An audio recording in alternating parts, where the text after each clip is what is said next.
Would you change your strategy if you see another VC that now investing in a good technology and it doesn't meet your strategy just to compete with them?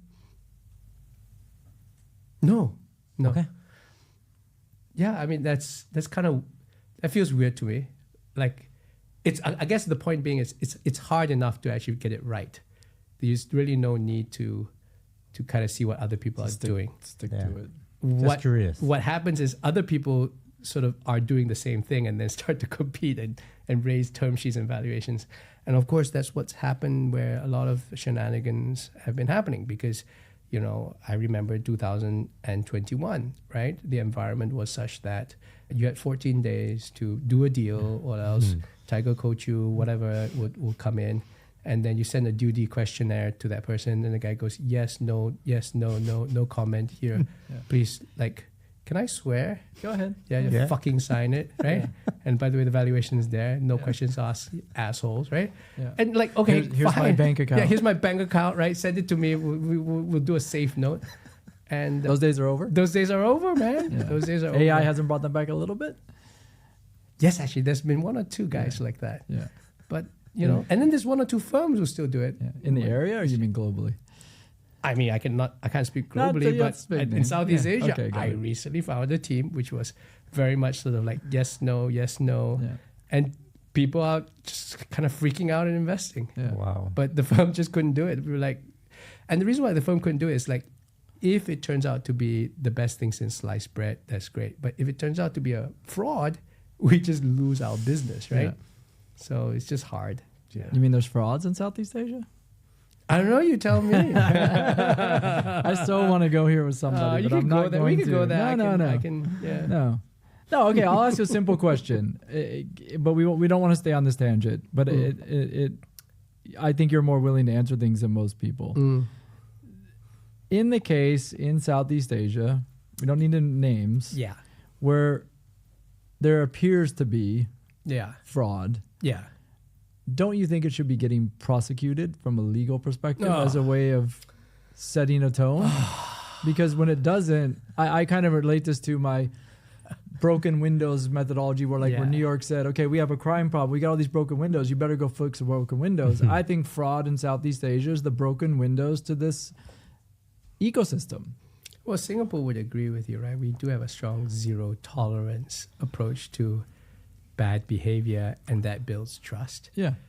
First, I would say is absolutely right. If fraud is seen to be systemic in any ecosystem, what we've been going through for the folks who in the audience who might not have noticed that there's been quite a lot of cases of people literally doing fraud, not just like fraud, but literally doing fraud. Yeah.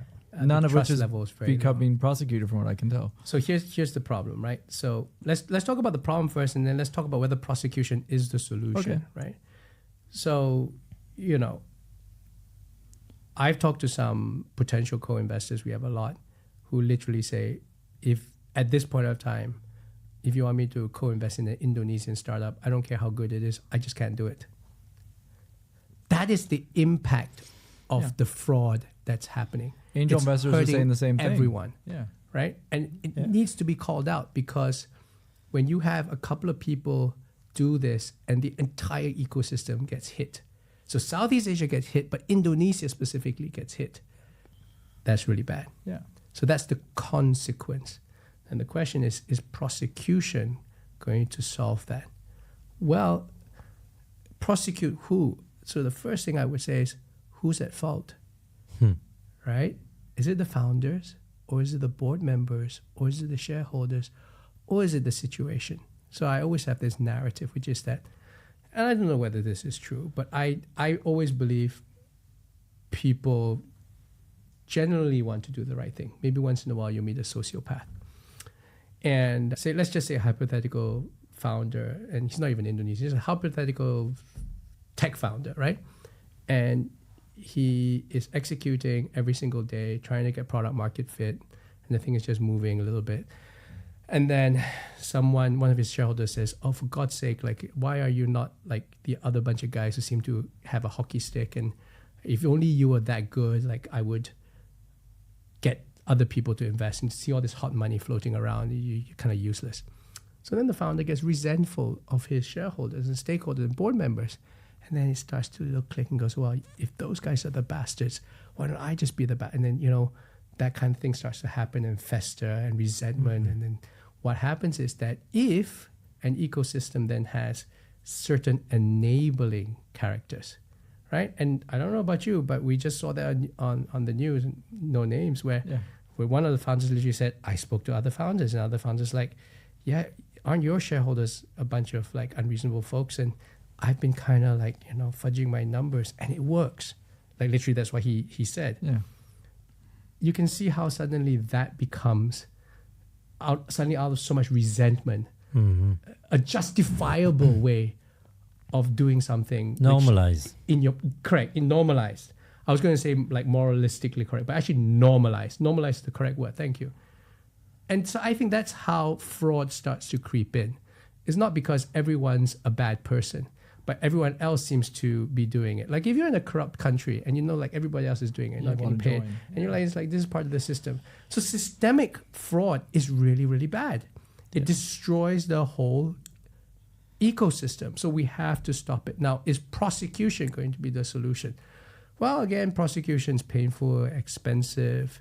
You prosecute one person, maybe there's another person behind. There's a lot of things. So actually what the firm has done, right, and this is me on a bit of a soapbox, Shane, as part of the Singapore VC Association, Shane being my business partner, he actually put together a very comprehensive governance code, which everyone's signing up to, right? Firms, other associations like Indonesian Venture Capital Association, Philippines Venture Capital Association.